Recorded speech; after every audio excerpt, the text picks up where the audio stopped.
नमस्कार साथियों, आप सभी का स्वागत है द मॉडर्न सनातनी चैनल पर। कृष्ण जन्माष्टमी सनातन धर्म के सबसे प्रमुख त्योहारों में से एक है। पूरा विश्व इस दिन भगवान श्री कृष्ण का जन्मोत्सव मनाता है और धार्मिक मान्यताओं के अनुसार इस दिन श्री कृष्ण की पूजा करने एवं व्रत का पालन करने से जीवन का कल्याण हो जाता है। तो आइए बिना देरी के जानते हैं कृष्ण जन्माष्टमी से जुड़ी व्रत कथा को। व्रत कृष्ण पक्ष की अष्टमी को किया जाता है। इसे कृष्ण जन्मोत्सव के रूप में मनाया जाता है। भाद्रपद कृष्ण की अष्टमी को रात्रि के 12 बजे मथुरा के राजा कंस की जेल में वासुदेव जी की पत्नी देवकी के गर्भ से 16 कलाओं से युक्त भगवान श्री कृष्ण का जन्म हुआ था।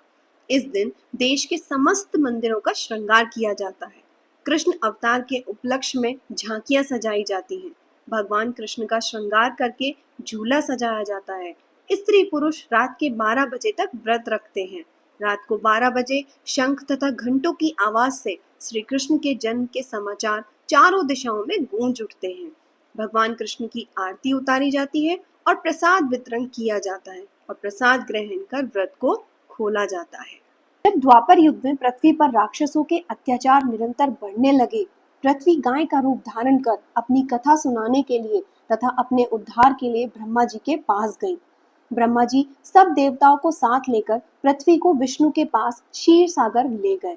उस समय भगवान विष्णु अनंत शैया पर शयन कर रहे थे। स्तुति करने पर भगवान की निद्रा भंग हो गई।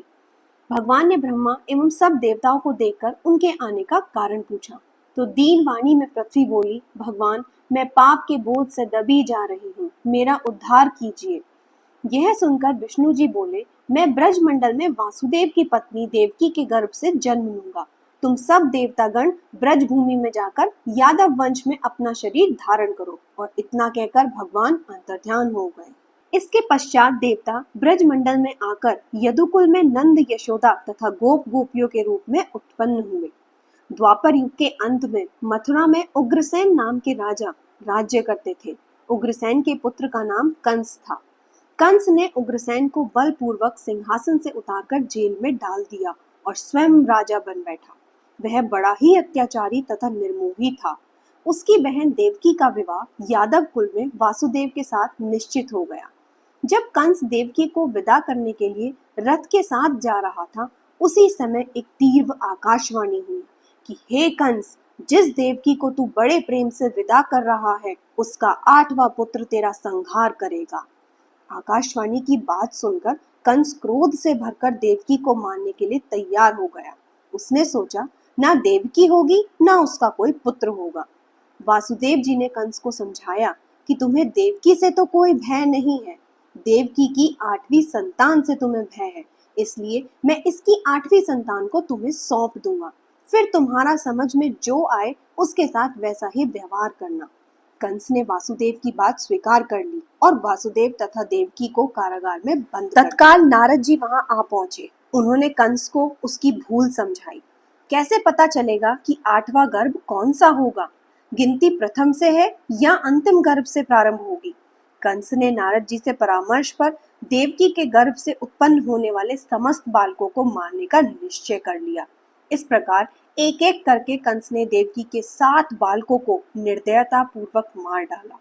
देवकी के 7 पुत्रों के मारे जाने के पश्चात 8वें गर्भ की बात जब कंस को मालूम हुई तो उसने कारागार पर सख्त पहरा बिठा दिया। भाद्रपद के कृष्ण पक्ष की अष्टमी को रोहिणी नक्षत्र में श्री कृष्ण का जन्म हुआ। उनके जन्म लेते ही जेल की कोठरी में प्रकाश फैल गया।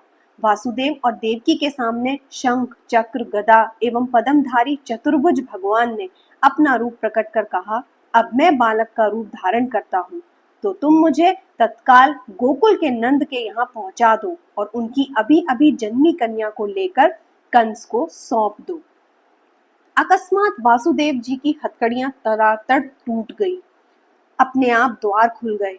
पहरेदार गहरी निंद्रा में लीन हो गए।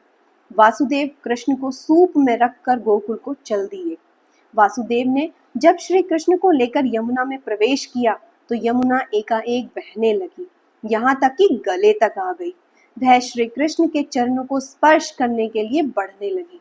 भगवान ने अपने पैर लटका दिए और चरण स्पर्श के बाद यमुना घट गई। वासुदेव यमुना पार करने लगे। वर्षा हुई तो नागराज ने उन्हें अपने फनों से ढांप लिया। वासुदेव यमुना पार कर गोकुल में नंद के यहाँ गए।